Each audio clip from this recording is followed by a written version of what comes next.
corruption in Iraq, where bribery and outright theft are flourishing in virtually every ministry in the Iraq government, according to this report prepared by the U.S. State Department.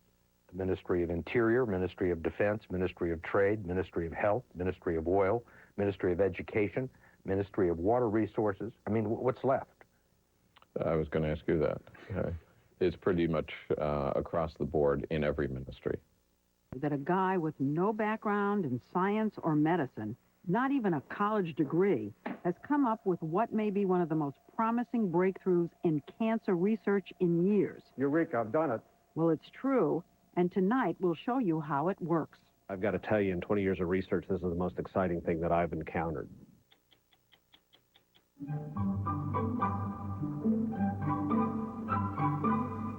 The National Youth Orchestra is so much in demand, it's on the road more than most professional orchestras.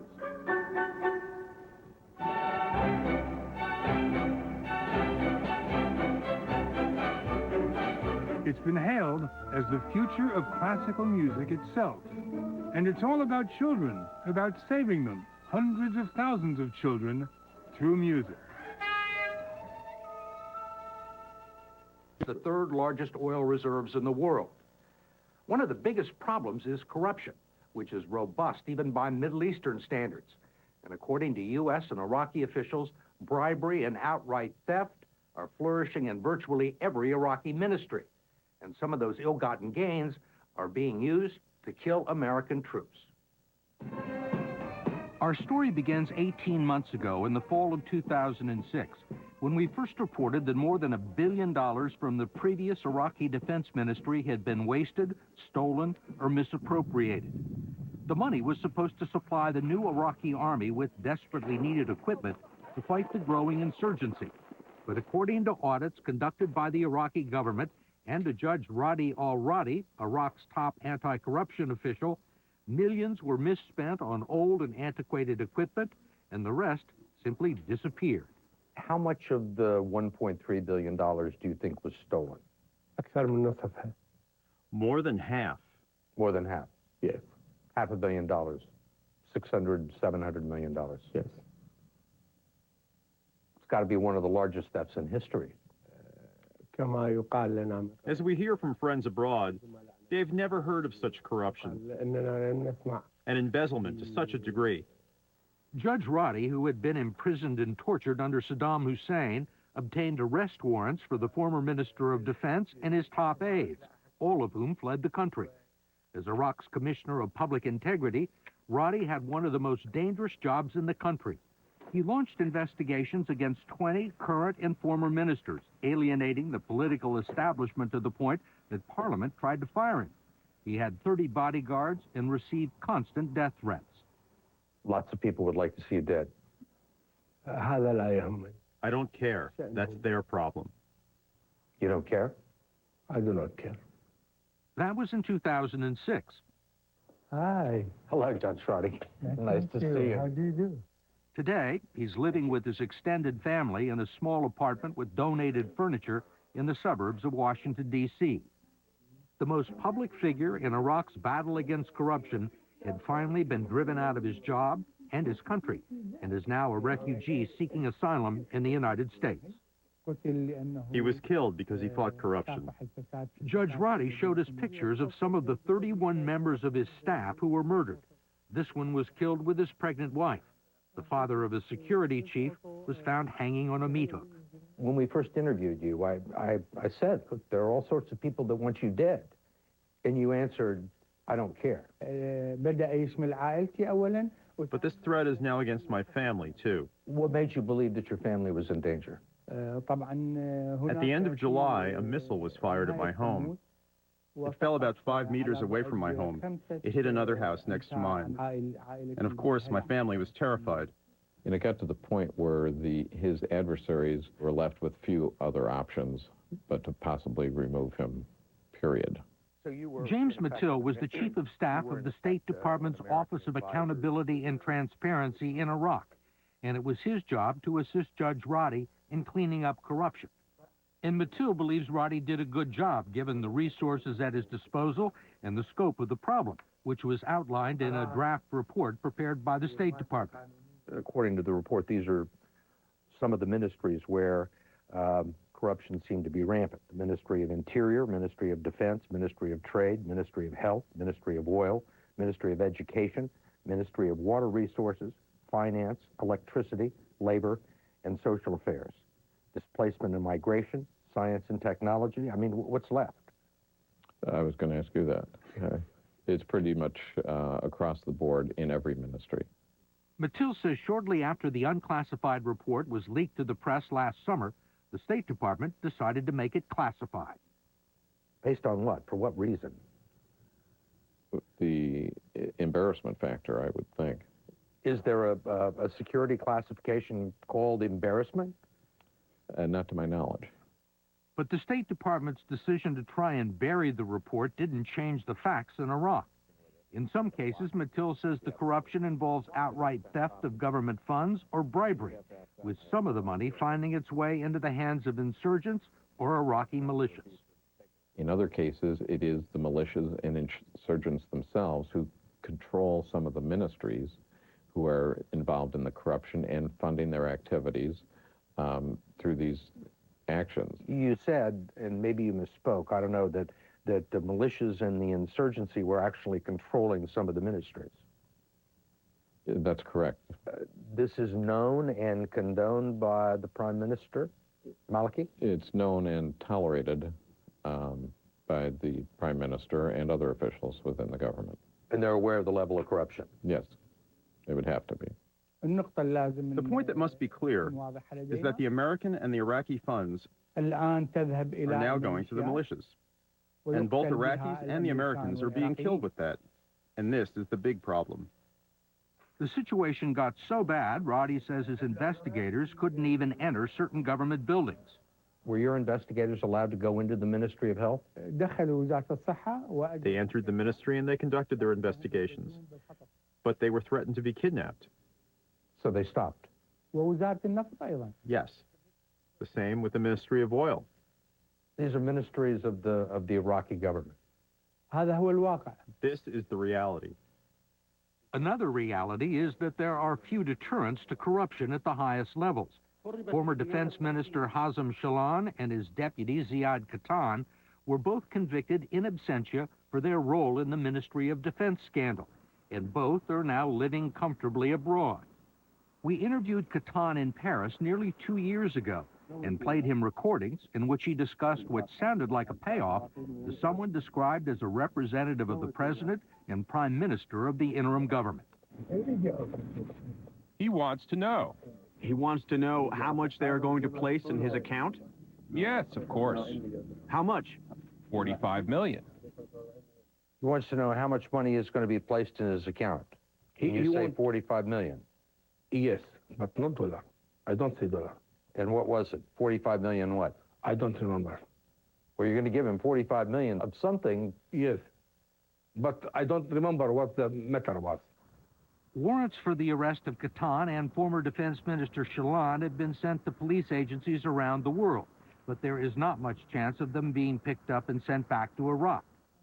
And the same goes for former Electricity Minister Ayam al-Samarrai, an American businessman who got himself tangled up in the hot wires of Iraqi politics and now faces prison time for mismanaging public funds.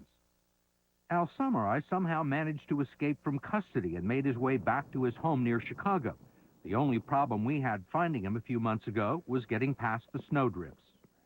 I'm sitting here looking at a wanted poster from Interpol for Ayam al-Samarrai.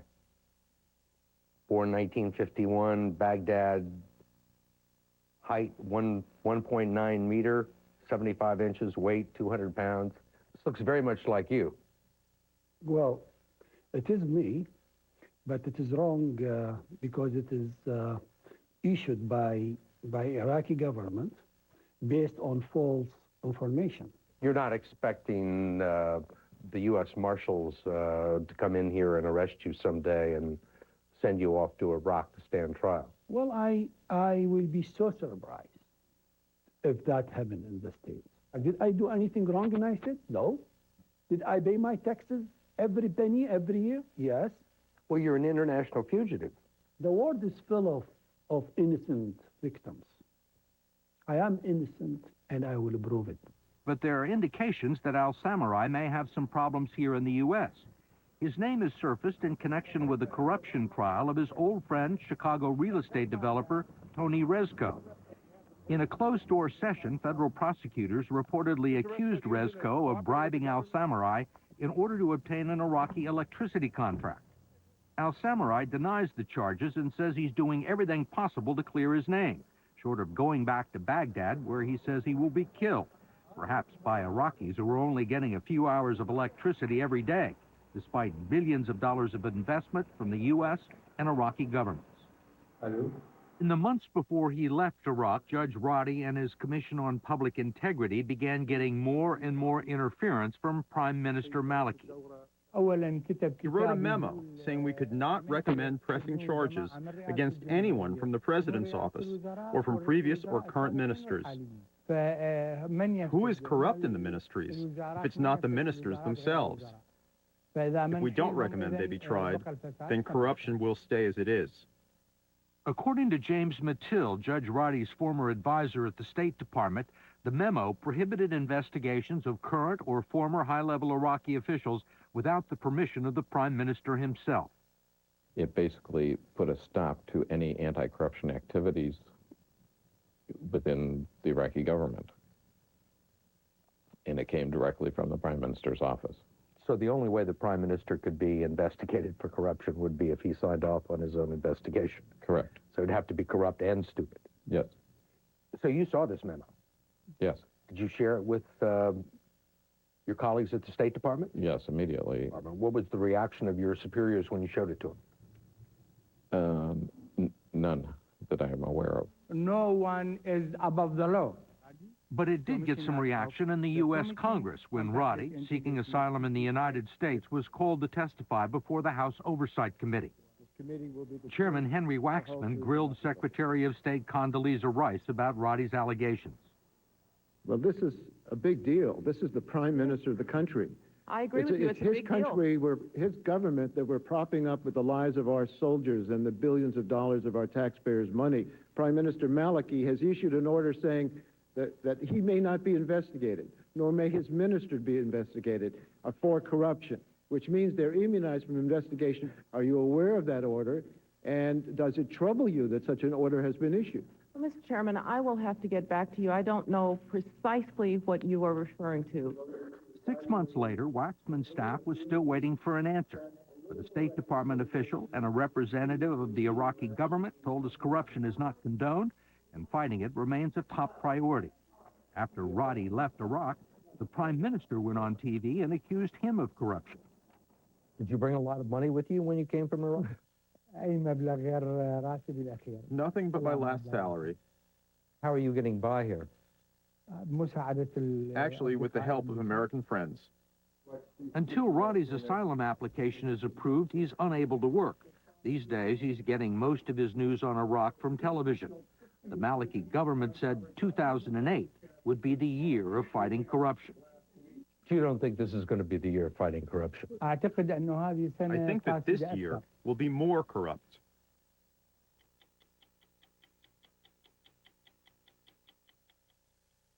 Not even a college degree has come up with what may be one of the most promising breakthroughs in cancer research in years. Well, it's true. And if you think it sounds improbable, consider this. He did it with his wife's pie pans and hot dogs. His name is John Kansas, and he's a former businessman and radio technician who built a radio wave machine that has cancer researchers so enthusiastic about its potential, they're pouring money and effort into testing it out. Here's the important part. If clinical trials pan out, and there's still a long way to go, the Kansas machine will zap cancer cells all through your body without the need for drugs or surgery and without side effects, none at all. At least, that's the idea. The last thing John Kansas thought he would ever do was try to cure cancer. A former radio and television executive from Pennsylvania, he came here to Florida to enjoy his retirement. I have no business being in the cancer business.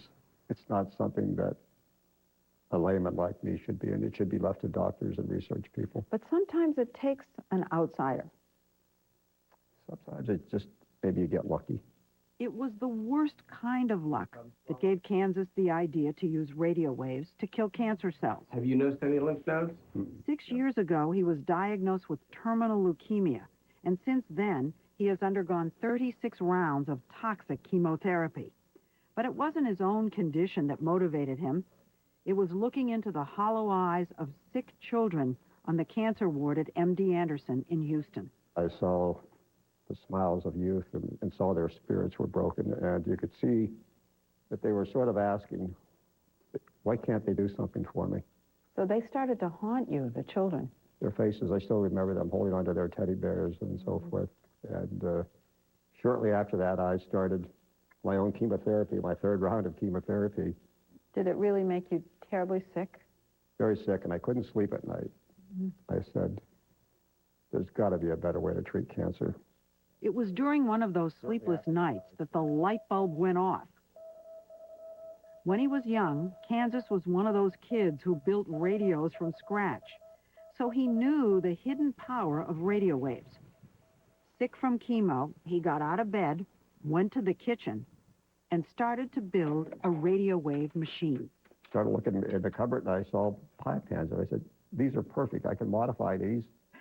It was I'm laughing. I mean, it's unbelievable. It could be a comedy. His wife, Mary Ann, woke up that night to a lot of banging and clamoring. I was concerned, truthfully, that he lost it. Yes.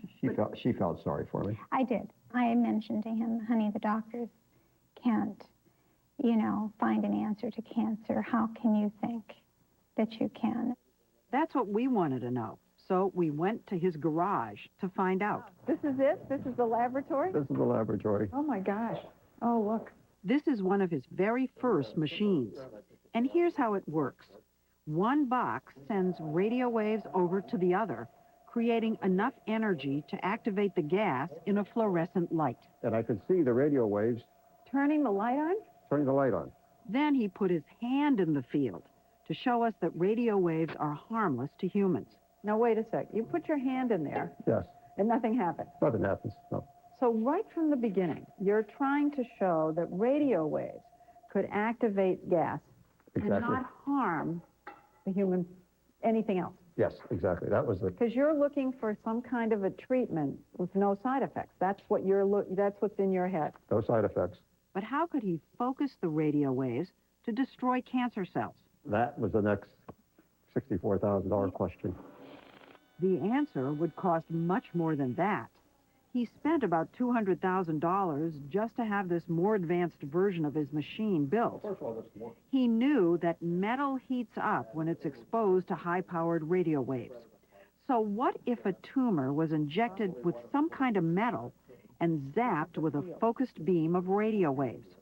Would the metal heat up and kill the cancer cells, but leave the area around them unharmed? He did his first test with hot dogs. And I'm going to inject it with some copper sulfate. And what you're trying to show that just where the copper sulfate is and nothing else that will heat up. Right. And I'm going to take the probe right at the injection site to show us the temperature. Kansas placed the hot dog in his radio wave machine, and we watched to see if the temperature would rise in that one area where the metal solution was and nowhere else. And when I saw it start to go up, I said, Eureka, I've done it. And I said, God, I got to shut this off and see whether it's still cold down below. So I shut it off, took my probe, went down here where it wasn't injected, and the temperature dropped back down. And I said, God, maybe you got something here. Kansas thought he had found a way to attack cancer cells without the collateral damage caused by chemotherapy and radiation. Today, his invention is in the laboratories of two major research centers, the University of Pittsburgh and MD Anderson, where Dr. Stephen Curley, a liver cancer surgeon, is testing it. This technology may allow us to treat just about any kind of cancer you can imagine. You mean every cancer? Pancreas, leukemia, lymphoma, breast cancer? Everything. Everything. I've got to tell you, in 20 years of research, this is the most exciting thing that I've encountered. That's because Kansas impressed Curley with another remarkable idea, to combine the radio waves from his device with something cutting edge. Space-age nanoparticles made of metal or carbon. They are so small that thousands of them can fit in a single cancer cell. Because they're metallic, Kansas was hoping his radio waves would heat them up and kill the cancer. These nanoparticles work, then we truly have something huge here. Enter Rick Smalley, another cancer patient at MD Anderson, and the man who won the Nobel Prize for discovering nanoparticles made from carbon. As luck would have it, Dr. Stephen Curley was called in one day to examine Rick Smalley. Before leaving, he asked him for some of his nanoparticles. I proceeded to tell him what I wanted to do and that I thought they would heat. And he looked at me with a sort of a studied, long look and didn't say anything. And then he looked at me and said, "It won't work." It won't work? It won't work. And he just laughed and said, "Well, look, I'll give you some, but don't be too disappointed." So Stephen Curley brought a vial of those precious nanoparticles to John, Kansas. There's trillions of them in there. Trillions of nanoparticles in there. Right. Trillions. And on an August day in 2005, Curley and Kansas put them to the test. Would the metallic nanoparticles heat up enough to kill cancer? So we take the nanoparticles, we put them in the radio field, and in about 15 seconds, they're boiling and heating, and Steve Curley couldn't contain himself. He called Rick Smalley, and he said, "Rick, you're not going to believe this. He just blew the smithereens out of your nanoparticles." Now, am I allowed to say on camera what the response was? Go ahead. Okay. Well, this is my favorite ever quote by a Nobel Prize winner. The only thing that I got out of him after this pause was, "Holy sh*." Not long after that day, Rick Smalley died of lymphoma. Once a skeptic, he had become one of Kansas's biggest supporters. He didn't expect it, but he embraced it to his deathbed, and he told Dr. Curley, "This will change medicine forever. Don't stop, no matter what you do." And they haven't stopped. They have already shown that the Kansas machine can heat nanoparticles and cook cancer to death in animals.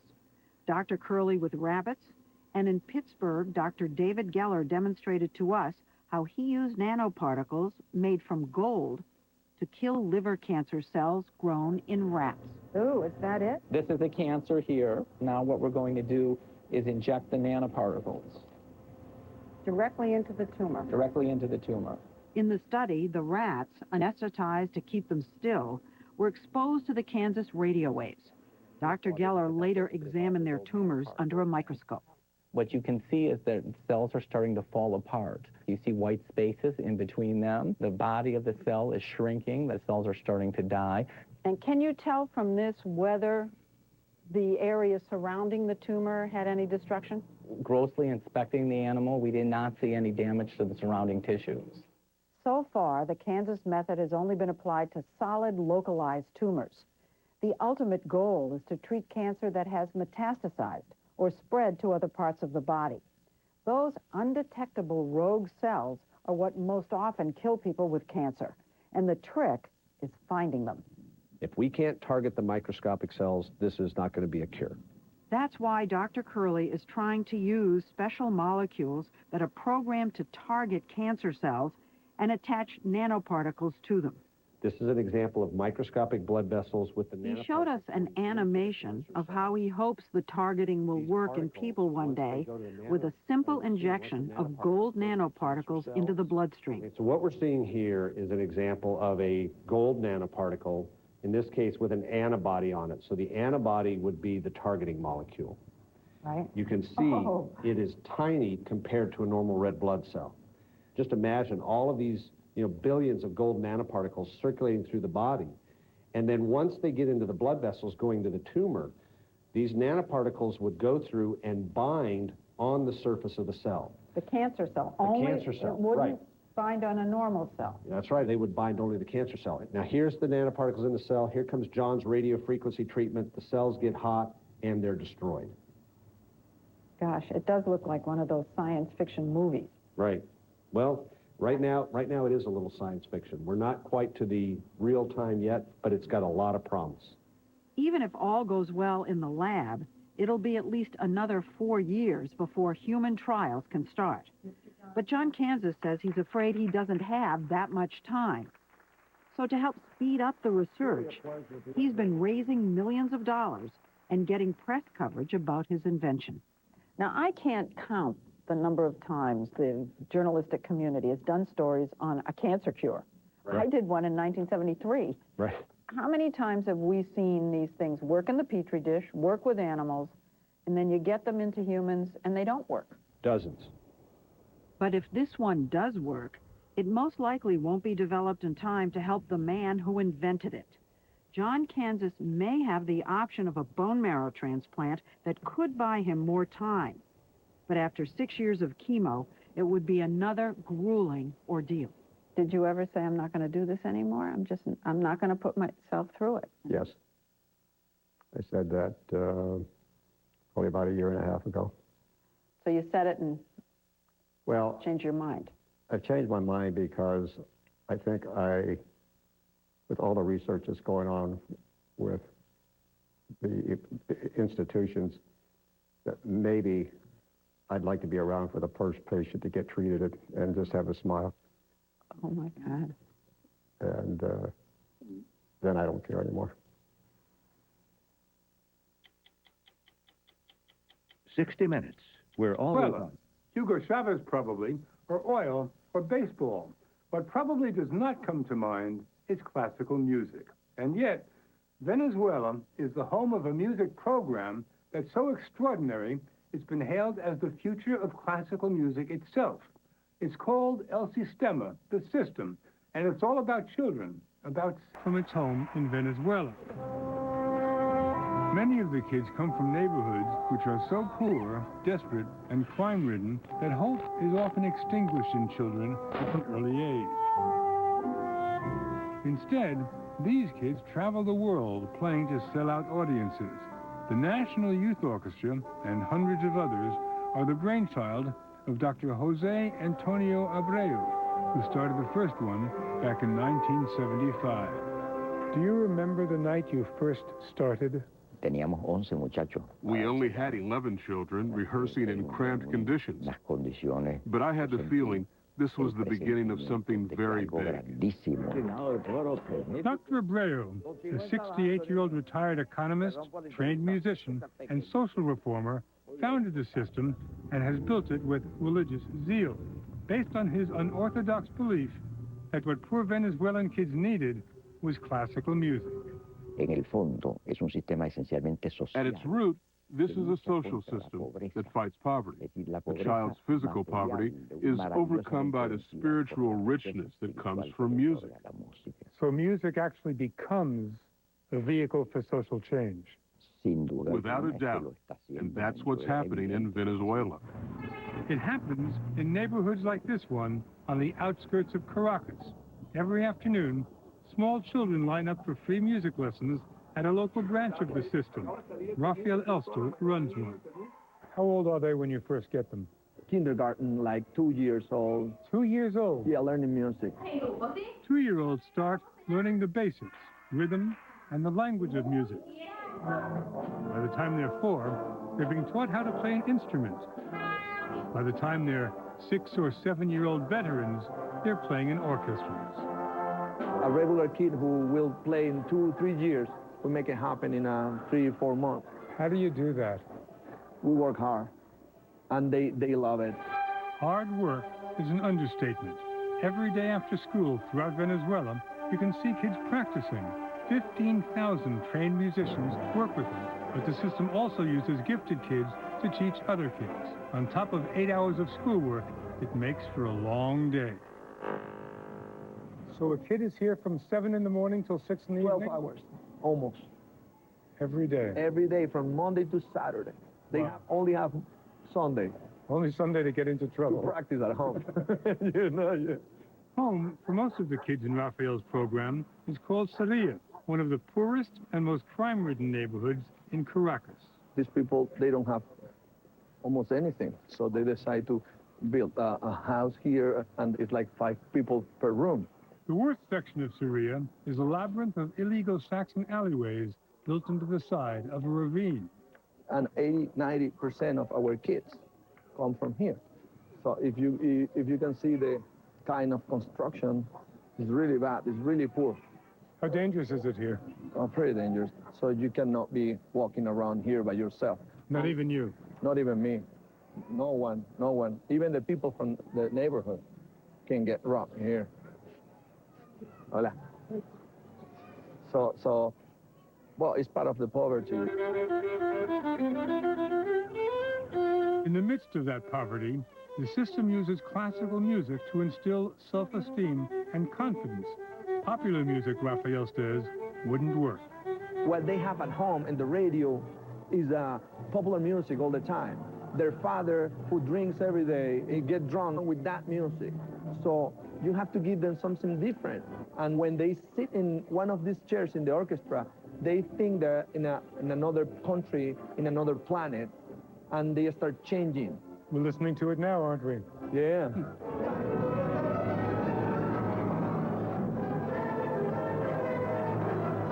Their sound may be a little rough, but what they lack in experience, the kids make up for with enthusiasm.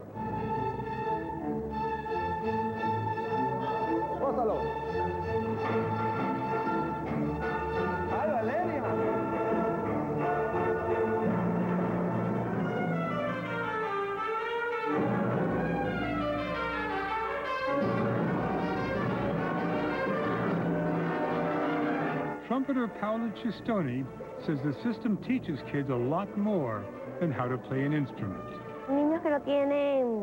Kids who are poor wouldn't be able to join an orchestra on their own. It's really good because not only do they learn a daily routine, but they also learn another culture. When you came here, did you start playing the trumpet right away? I chose the violin first, but then I decided I liked the trumpet. What is it about the trumpet that you like? The sound. I pretty much like everything about it. There are nearly 300,000 kids like Paula in the system. There are 176 orchestras for children, 216 for young people, and 400 more ensembles, orchestras, and choirs. The sound of children playing classical music is everywhere. If it seems they're playing as if their lives depend on it, Dr. Abreu says they do. 800,000 children have passed through the system in 32 years. The majority of them will not become musicians.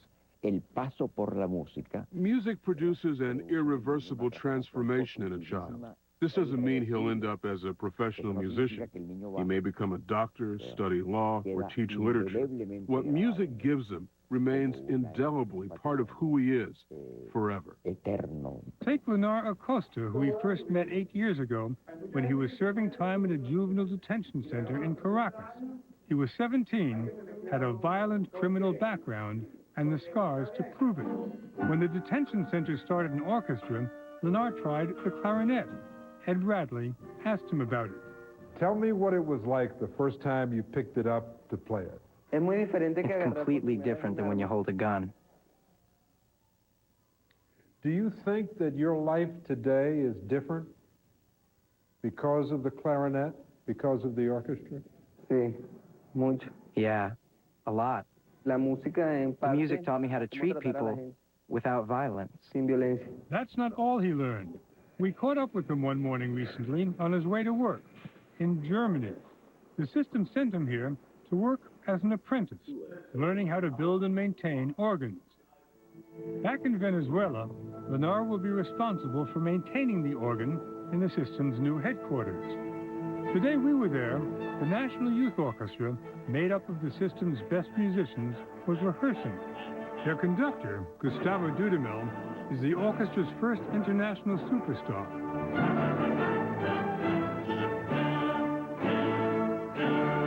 And a product of Dr. Abreu's system, which in the beginning, most people thought would never work. For a lot of people, he was a crazy man. Kids, Venezuelan, poor, playing classical music. Oh my God. Dr. Abreu often says that the system saves children. Saves them from what? From a lot of things. We have cases with kids with big problems, and they change their life with music.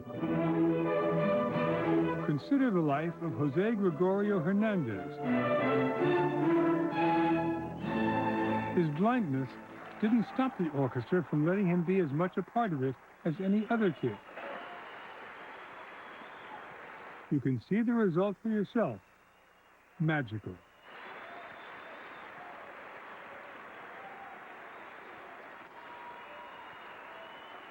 You think that the system is changing Venezuela? Absolutely. 300,000 kids playing music. In the future, 1 million. I'm sure of this. When Venezuela will be full of orchestra. Now it's full, will be more. I think we are helping a lot. And the orchestra now is a symbol of the country. It's like the flag. Like the flag. The National Youth Orchestra shows the flag every time it travels abroad. It's so much in demand, it's on the road more than most professional orchestras. We found them in London, where they performed before a packed audience at Royal Albert Hall.